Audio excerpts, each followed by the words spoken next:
Yeah, so my presentation is going to be on creatine for endurance performance, and I'm sure you've seen multiple presentations to show that combining creatine with strength training can make your muscles bigger and stronger, more powerful. A lot of the work from Jeff Stout, Rick Kreider, and others have clearly shown that for the past 20 or 30 years. But my presentation today is going to be, can creatine benefit endurance performance or endurance athletes? And so, yeah, very excited to try to get into some of the nuances with regards to this particular topic. I would like to highlight some disclosures. I'm a scientific advisor for Bear Balance. It's a creatine gummy company. I've also received creatine monohydrate donations from Creapure, so thank you very much for that. For research purposes, we're actually doing a creatine golf study, so I got to finish up that this summer and try to publish that data. So far, it looks pretty interesting. And then I'm also a fellow and a sport nutrition advisor with the ISSN as well. Okay, so my presentation, I'm just gonna, very briefly kind of introduce what creatine is. I know I'm at a Creatine for Health conference, and this is day number 4. So by now, if you don't know what creatine is, then that's a bit of a problem. And maybe you should try taking some. It can help with cognition, I've heard. But I'm also going to highlight some of the key mechanisms associated with creatine supplementation to improve endurance performance specifically, and then really discuss the current evidence and look at some of the nuances and context with regards to endurance performance and where creatine specifically can help. So again, just some of the history. It's not a new supplement at all. It was first isolated in 1832 by this beautiful gentleman, Michel Eugene Chevrel. You can see also that he has a lot of hair as well, so creatine does not cause hair loss if you're thinking about that. But it was first isolated, in 1832, almost 200 years ago, and the first supplementation study was submitted 100 years ago in 1925, published in 1926. And these two individuals, the author, Alfred, and his assistant, bravely took creatine, and they took about 10 to 20 grams per day. It varied throughout the duration of the study for 1 to 1.5 months. And they showed that the creatine was being retained by the body, which was super great. But they didn't know what it was doing at all. They just knew that it was being retained. It wasn't until the great and the late Roger Harris and Eric Altman used the muscle biopsy technique that was highlighted by Jeff Stout there. And in the early 1990s, so 1992, they published this study basically showing that not only is it being retained by the body, but it's actually being taken up by the muscle primarily. So about 95% of creatine in the body is in the muscle. And also 2/3 of that gets converted into phosphocreatine. So that's the stored potential energy. And then, of course, I'd just like to highlight this recent review by Jeff Stout, and he talked about Sammy the racehorse and the impact that Sammy the racehorse had in kind of, not having an effect or not being able to ingest the creatine in the syringe. So that kind of error and this serendipitous kind of moment that ultimately led to Roger Harris taking the creatine himself, doing that self-experimentation, and then showing that effect. So just the way that it happened. But if you want to read about the history of it, this was led by Jeff Stout, and just a true honor for me to be a part of this narrative review, and it's a fantastic kind of outline of the history. So definitely go check out this particular paper. So what is creatine? It's just made up of 3 amino acids, arginine, glycine, and thionine. And we can synthesize it primarily in our liver and kidneys, but of course we can get it from dietary sources as well. So last night, just got a nice salmon dish. So salmon's a great source of creatine, but if you want to get 5 grams of creatine from salmon, I'd have to consume about 1 kilogram of salmon or 2.5 pounds of salmon per day just to get 5 grams of creatine. So it's very challenging to get it with food sources alone. And again, our body can synthesize it, but at a very limited rate, maybe about 1 gram per day. But once we get creatine into the bloodstream, it needs to be transported into the muscle via a creatine transporter. And then you can see that once it's in the muscle, it's kind of a two-way reaction. So it can be converted into phosphocreatine, And that can be broken down with the addition of adenosine diphosphate into ATP. And ATP is the cellular energy, so important to fuel muscle contractions or basically anything that requires energy in the muscle. So what we know is that actually if you're vegan or vegetarian, and Dr. Stout highlighted this as well, that maybe you're at about 60 or 70% saturation within the muscle. If you eat those creatine-containing foods like red meat, seafood, or chicken, then you're maybe at about 80% saturation. But if you take this magical white powder, you can actually saturate your muscles with a short period of time. If you do a loading phase, maybe 20 grams per day. If you take a lower dose, it's still possible to saturate your muscles. It will just take a little bit longer. And so you get about a 20% increase. So if you want to know how much to take, myself and Darren Kando, Sergey Ostojic, and Jose Antonio published a nice kind of dose response or a dosing study. So depending on the tissue that you're trying to focus on, whether it be muscle, bone, or brain, there might be different dosing strategies. For the muscle perspective, yes, you can load your muscles with about 20 grams of creatine per day. You do that for a week. You can saturate your muscles, get that 20% increase. Or you can take a lower dose of creatine, just 3 grams per day for 28 days, and that will also saturate your muscles over time. For the bone and brain perspective, we actually believe that a higher dose of creatine is required. No study has shown a bone benefit with 8 grams or less of creatine. So we think around 10 grams of creatine per day seems to be ideal, at least from the bone perspective. From the brain perspective, there has not been a really good dose response study. But we believe that either taking creatine for a longer period of time or a higher dose of creatine, as was highlighted by in the last presentation there by Dr. Gonzalez, looking at basically a single acute study showing cognitive benefits when you're sleep deprived, and they use 0.35 grams per kilogram of body weight per day. So a huge dose of creatine, just a single dose, showed some cognitive benefits. So if you want to read about all the different dosing strategies, definitely check out this particular review. So how does creatine actually work? We know that it increases the amount of phosphocreatine in the muscle, and we know that we have different energy systems to create ATP, that energy currency. So we can break down fat, we can break down sugars or carbohydrates aerobically, so that gets sent into the mitochondria, it uses up oxygen. We could also break down sugars anaerobically as well, so outside the mitochondria.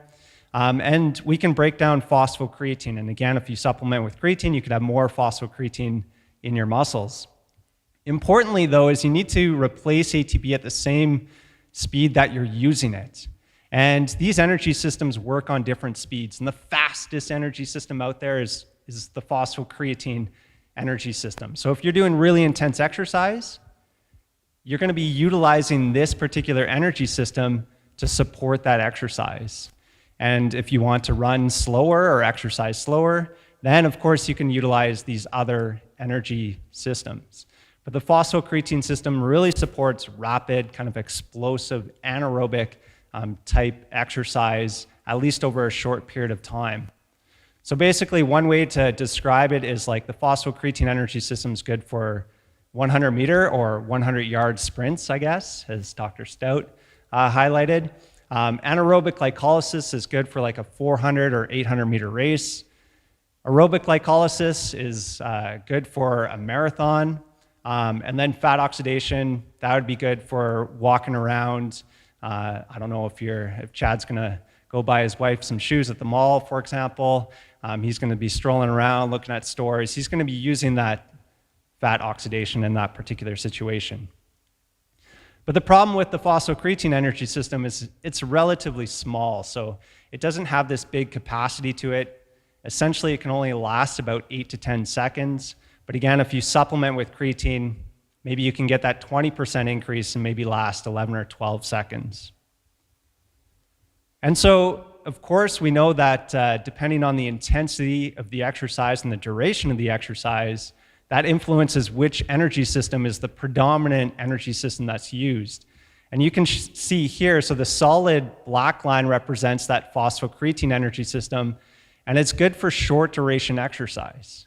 And so this is, one example of this is strength training. So you do, one set is as hard as you can, really intense exercise. But this is aerobic exercise here. So even after about 120 plus seconds, you're already predominantly using this aerobic energy system, and the phosphocreatine system plays a very minor role in that type of exercise, at least in supporting the ATP production.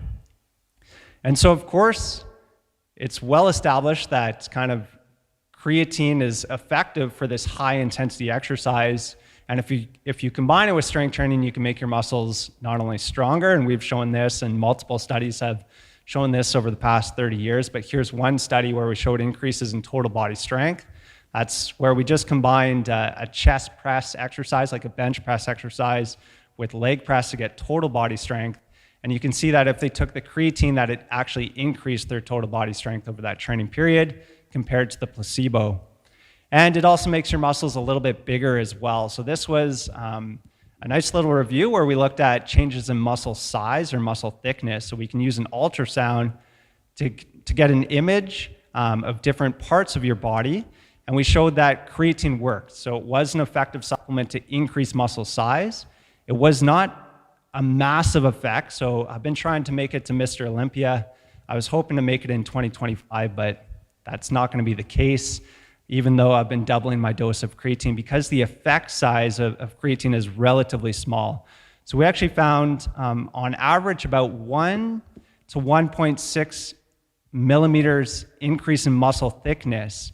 So that's the distance between the bone, for example, humerus, the bone in your upper arm, to the skin was increased by 1 millimeter when you took creatine. So it's not going to have this profound effect on increasing muscle size or muscle thickness, but it does work. And this worked both for elbow flexors, so kind of the most important muscle in your body, your biceps, but also for your elbow extensors, your triceps, your knee extensors, your quadriceps, and your knee flexors as well, your hamstrings. So it worked equally across all those different muscle groups. And it is an effective supplement to do that. So not only does it increase muscle strength, but it also increases muscle size, particularly when combined with strength training. But how can creatine actually benefit exercise that uses mainly aerobic metabolism? So this is kind of where I need to get into some of the context or nuances, and this is where people will probably think, creatine has no impact on endurance performance. And so we wrote a nice little review on this, and this was published in 2023, and we highlight a few of the purported mechanisms, the potential mechanisms of how creatine can actually do that. And Dr. Stout highlighted that it can increase your buffering capacity. So we know during intense endurance exercise, when you need to dip into anaerobic glycolysis, you start to produce some of those hydrogen ions, and you can buffer it through a variety of different mechanisms, including carnosine, but also creatine can also be involved in that buffering capacity. We also know that increasing phosphocreatine, but the phosphocreatine energy system plays a very small role in aerobic exercise. So what role does it actually play? Well, we think that if you're doing intense exercise interspersed with that endurance exercise, that it can have an impact. And I'll get into some of those details a little later on into the presentation.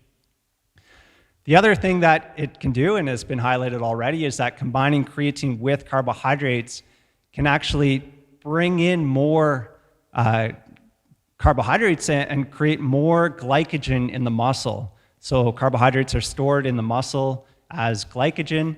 And this study here actually highlighted that basically 24 hours or 1 day after taking creatine and carbohydrates, that you actually had more muscle glycogen compared to just the placebo.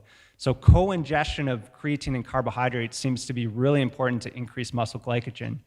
And if you know any endurance athletes, before they exercise, before they go run a marathon, they're going to be eating pasta or some sort of carbohydrates, in the hopes that they get and store more muscle glycogen. Well, if you can sprinkle a little bit of creatine onto those carbohydrates, you can suck in more glycogen, and perhaps that can improve endurance performance as well.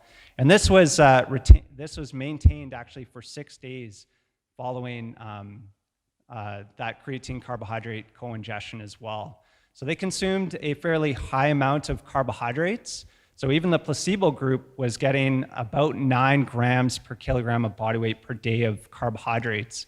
So it's not like the placebo group wasn't getting enough carbohydrates. They were actually getting a ton of carbohydrates, and same with the creatine group. But the creatine still helped in that situation.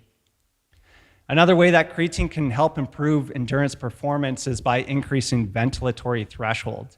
So this was a great paper that was done in 2009 out of Jeff Stout's lab, where they combined creatine with high-intensity interval training, and the creatine group found an increase in ventilatory threshold.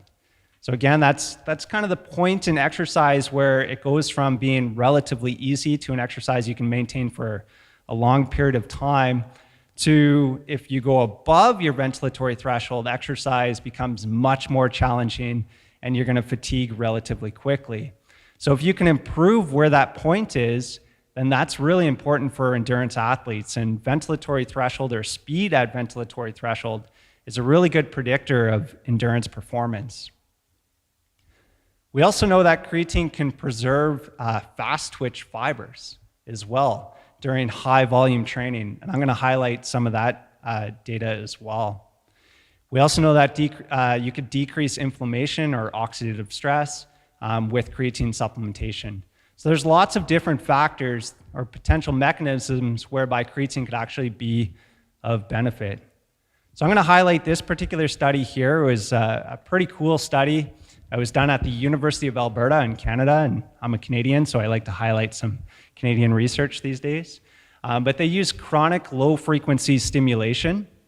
Essentially, we know that to cause a muscle contraction, you need to provide a little bit of an electrical impulse to stimulate the muscle to contract. So, of course, you can activate your motor cortex in your brain, and that starts that action potential, that electrical impulse.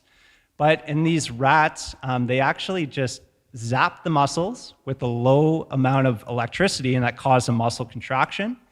And they would do that for long periods of time throughout the day. So they actually did it 12 hours per day. So basically, the way that I kind of envision this is like extreme endurance training. And they use this protocol because if you cause small amounts of muscle contractions for long periods of time, you have robust and potent increases in oxidative capacity. So the mitochondria increases, the mitochondrial enzymes increase, their VO2 max increases. So it's a very effective strategy. And we know that endurance training is great if you want to improve your aerobic capacity.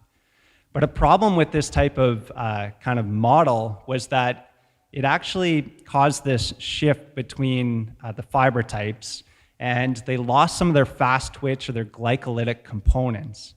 And what they did was they put half the rats on creatine, half them on placebo. They didn't show any impairment of taking creatine to the oxidative adaptations, but they showed the creatine group was able to preserve their fast twitch muscle characteristics. And I think that this is really cool and really interesting. It's in an animal model, so we need to replicate this in humans. But I think it's really cool to show that if you take creatine during a high volume training session, or training phase, I should say, that you can actually maintain those fast twitch characteristics of your muscles. So this was another really interesting study. It was after a 30-kilometer race. They actually showed reduced muscle damage and inflammation. So this was running after a 30-kilometer running race. So sometimes I get some emails from Dr. Mark Tarnopolsky, and he's telling me that he just went for a 30-kilometer cross-country ski. I'm like, oh my goodness, get some creatine ASAP, just to reduce some of the muscle damage and inflammation that you probably have after that skiing. And there's definitely some evidence to highlight that as well. So what effect does creatine have on VO2 max? And with endurance athletes, they're always interested in VO2 max. You can get it on your watches now. It estimates what your VO2 max is. Everyone's always interested in this particular score. And there was a recent systematic review and meta-analysis, and they concluded that creatine actually reduces your absolute VO2 max. And so I saw this particular article come out, and I got to read it, of course, and I knew right away that endurance athletes will see this information and interpret it as, there is no way I am taking creatine because it's going to reduce my absolute VO2 max. So absolute was just in liters per minute.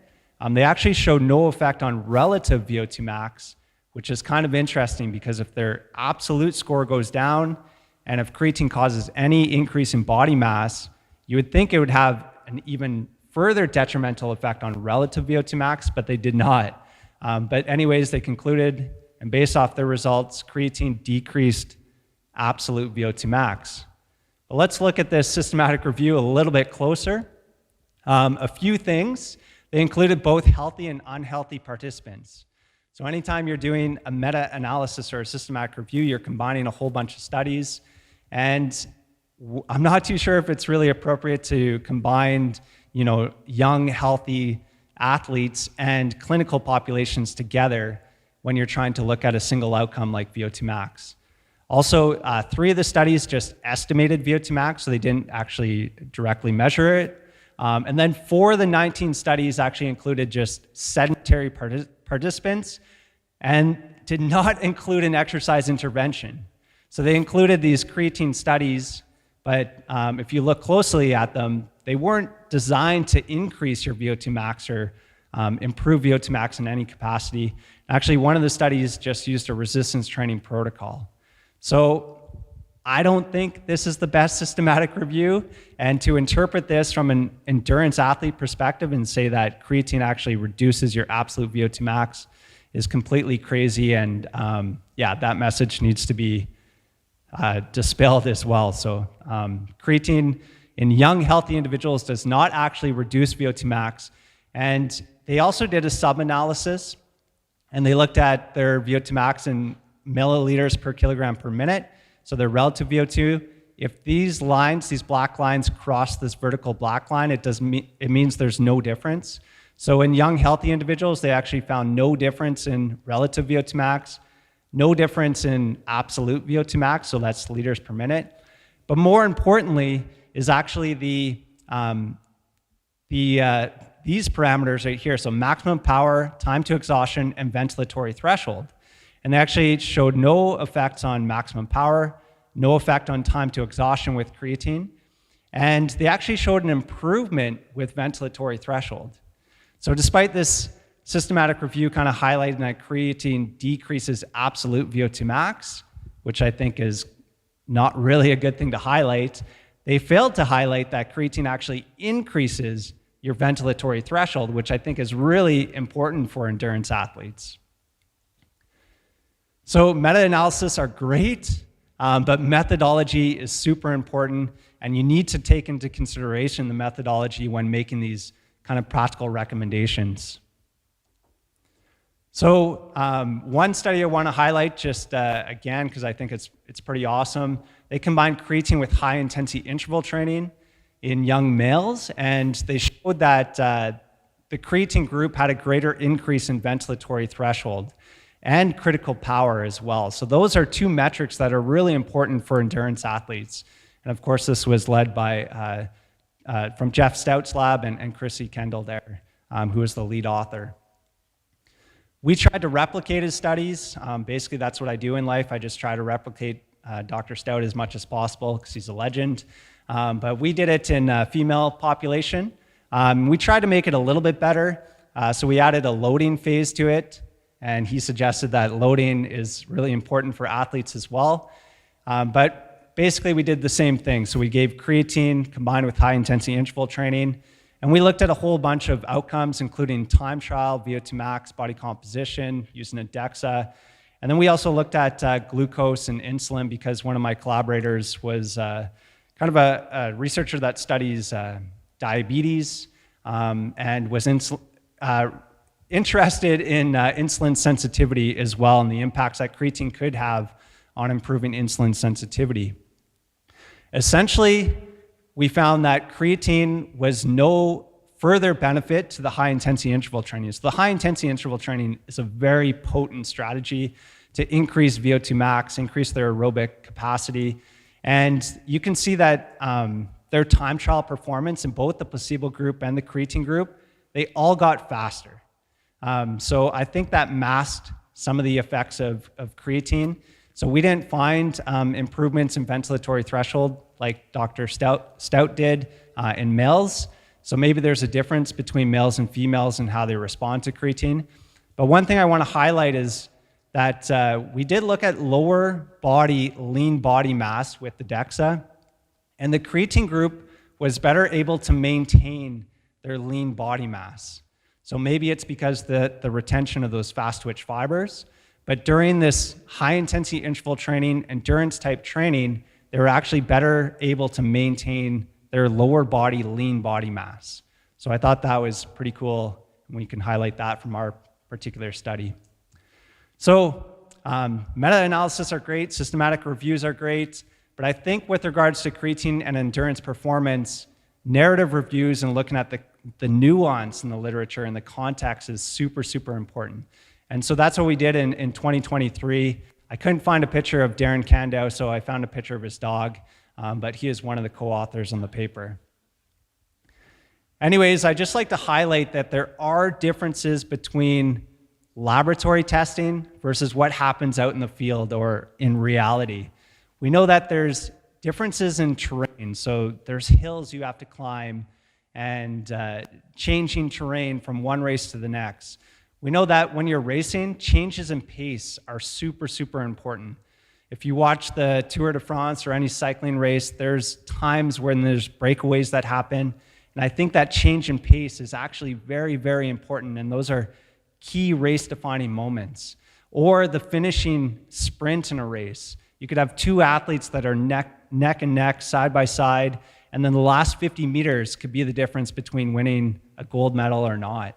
And I think these are hard to tease out in a laboratory setting, and it's hard to test some of these changes in terrain or changes in pace that occur. And so a lot of the laboratory testing, you know, you get somebody up to a certain power output and you might maintain that for as long as possible. So it's a time to exhaustion test. Or it might be like a time trial, but you're sitting on a bike all by yourself just trying to finish a certain distance as quickly as possible. But it's a little bit different out in the real world. And a couple studies that have tried to close that gap between the laboratory testing and the real world, I'm going to highlight in kind of the next few slides, but one of them here is done by Louise Burke at the Australia Institute of Sport. Fantastic study. So they actually did a 120-kilometer time trial, and every 10 kilometers, they had to complete either alternating between a 1-kilometer or a 4-kilometer sprint as fast as possible. So basically every 10 kilometers, they were like, okay, now you got to do 1 kilometer as hard as possible. The next 10 kilometers, okay, now we're going to do the next 4 kilometers as fast as possible. And then next 10 kilometers, another 1 kilometer. So ridiculous kind of race and very, very challenging to do that. But what they showed was that the creatine group, and that's the dotted lines here, and they used either a moderate or a high amount of carbohydrates co-ingested with that creatine, they were able to complete the final 4-kilometer sprint and also the 1-kilometer sprints at a higher power output, suggesting that, and what the authors concluded was power output in the closing sprints of an exhaustive time trial, a 120-kilometer cycling race, I couldn't imagine biking that far, increased with creatine ingestion, despite a creatine-mediated increase in body weight. So this is kind of one of the things that people say is, why would you want to take creatine? It's going to make your body weight a little bit higher. That's going to impair your endurance performance. Well, they showed that it did not and actually improved it. And they suggested that creatine co-supplemented with carbohydrates may therefore be beneficial for late-stage breakaway moments and endurance events. So again, I think that translating what happens in the laboratory to the real world is really important, and this is some of the evidence to show that, yeah, it can help create a whole bunch of energy quickly and help with those bursts or those changes in pace late in the race and cause a little bit of a breakaway, and you could perform better because of it. So another really cool study, this was actually done in 1998, basically showed that creatine could benefit high-intensity exercise as well, interspersed in an endurance performance. So they did 30 minutes of exercise at a specific power output that achieved certain millimoles of lactate. So it was 3 millimoles of lactate, so a pretty intense kind of endurance protocol. And then they did 5 times 15 seconds on, 45 seconds off. So they did these intervals, like really intense intervals, and they used 7.5 watts per kilogram of body weight to test that. So a very hard, challenging protocol. They gave them 2 minutes rest. Then they did 5 more of those 15-second sprints. And then afterwards, they did another 30 minutes of endurance exercise as well at that same power output that they used in that first kind of part or start of the study. And what they found was that the creatine group, so they took 6 grams of creatine daily for 5 days, it actually increased that 15-second sprints by 18%. So they were able to perform that higher intensity exercise during that endurance exercise protocol, 18%. So that's huge, and I think that could be really important in endurance events as well. So what about the finishing kicks or finishing sprints in a race? They actually used, they said the title of the study is a low-dose creatine supplementation. So they actually gave 10 grams of creatine per day for 7 days. And they showed that it improved the last 50 meters. So again, you can imagine swimming against Eric Rawson here. You're neck and neck, 350 meters into the race. You really want to beat the guy. Well, if you were on creatine taking 10 grams per day and he did not take his creatine, you're likely to finish that race a little bit faster. And there's some evidence to support that as well. So the question that I always get, does an increase in body mass negatively affect performance? So yes, there's lots of reasons why creatine can help endurance performance, but if you're just going to gain body mass, maybe that will counter some of the benefits. So we know that if you take creatine, you typically do gain body mass. So this was a recent review that we did. It included 143 studies that assessed creatine supplementation. And on average, you gain about 0.86 kilograms of body mass. So does that impair endurance performance? Well, there was one study, it was done in 1993, so one of the kind of original studies with regards to creatine supplementation and exercise performance. They actually found in one of the conditions, it was a 6-kilometer time trial, that the creatine group actually got slower. And the author suggested that it was associated with that increase in body mass. And so this was a running test. If you look at cycling, for example, your gain in body mass has less of an impact on the results. And this was the study by Louise Burke. So after that 120-kilometer time trial, if you can imagine this, they put them back on the bike, and they actually made them go at a certain speed that achieved 90% of their VO2 max at an 8% incline, because they wanted to see if that increase in body mass impaired their ability to cycle up a hill. And they found no negative effects of creatine during that hill climbing task. So if you're a runner, there is one study, it's never been replicated, to show that creatine can actually make you a little bit slower, perhaps associated with that increase in body mass. If you're a cyclist, swimmer, I don't think there's any evidence to suggest that that increase in body mass can actually impair your endurance performance. So just to kind of conclude, so certain sports and endurance athletes may want to consider creatine supplementation. We'll find out, for example, if soccer players can benefit from creatine supplementation where they have to do those high-intensity bursts of activity. Maybe in those situations, if you need that finishing kick in a race, if you need to change pace throughout a race and have some of those breakaways like in cycling, maybe it can be of benefit. I also think that creatine can preserve those fast twitch fiber characteristics, particularly during high volume training. At least in animal models, we need to replicate this in humans. We also know that combining creatine with carbohydrates can increase the amount of muscle glycogen. Creatine can induce a small gain in body mass. Therefore, I do think it's a good idea to try this in the off season. And so that's some of my considerations here. So one is just try it in the off season. A lot of people in the off season also want to get stronger as well. We know the benefits of strength training to enhance running economy and running performance. So maybe taking creatine in the off season for those weight bearing activities is important. Also use creatine during a high volume training camp or training phase. That's one of my recommendations and based off some of that great work from Ted Putman at the University of Alberta. And then creatine also reduces inflammation and muscle damage. So it may benefit ultra endurance athletes. And so, if you've been listening to this presentation and you didn't listen at all, or you forgot what I said, you can go and read the open access article here. So we summarize everything there. And if you don't like reading articles, YLM Sports Science actually did a nice little infographic on our paper as well. So you can just look at that. It's a nice kind of summary. And if you don't like reading at all, you can listen to a podcast. So I've been involved in multiple podcasts over the last couple of years looking at creatine for endurance exercise.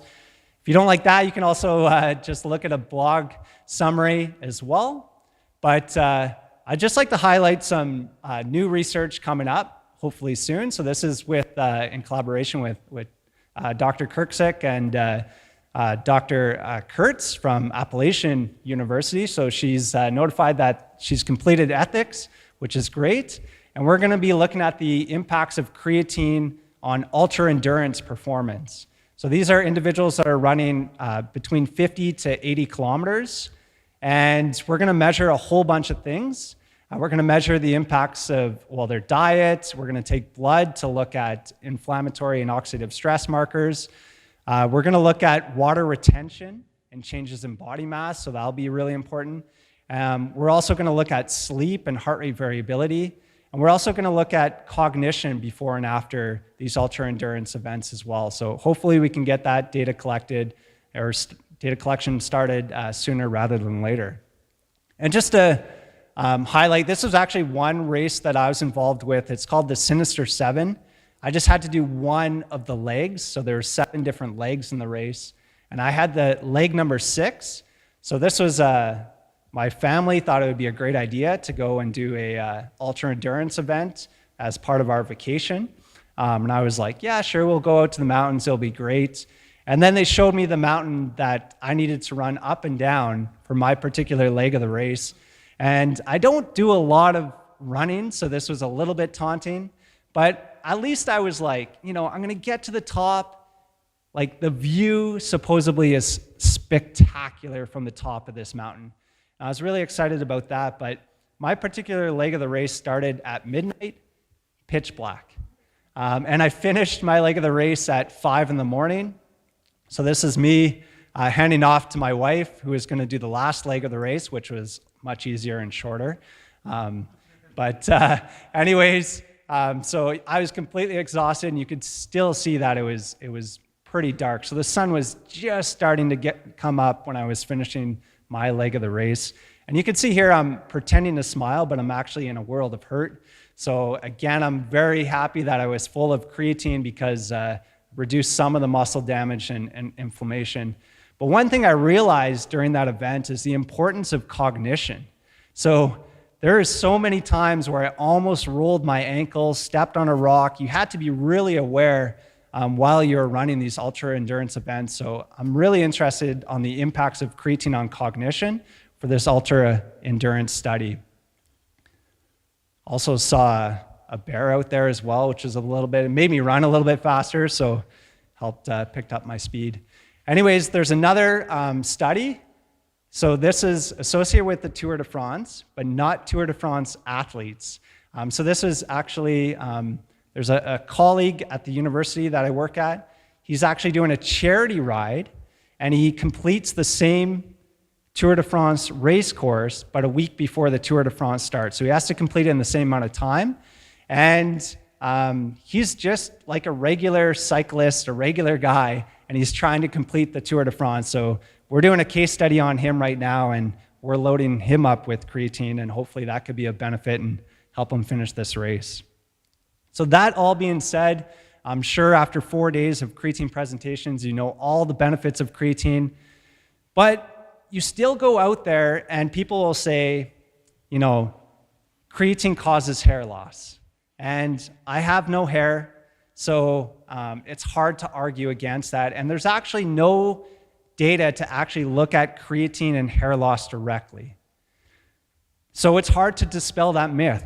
But I'm happy to say that we have a current paper under review where we actually worked with a hair specialist, and we provided all the creatine, so 5 grams of creatine per day for 12 weeks. We have these direct measures of hair loss, and there is no time effect, no time by group effect, so there's no impact of creatine on hair loss. So we can dispel that myth. Hopefully soon we can get this paper accepted for publication, and yeah, it will be out there. But so if anyone says creatine causes hair loss, it's completely untrue. I don't know why they tell me that. They tell Sergey Ostojic that. They tell Darren Cando that. You know, many of my colleagues, Jose Antonio, Guillermo Escalante, we're all bald, unfortunately, but creatine does not cause hair loss.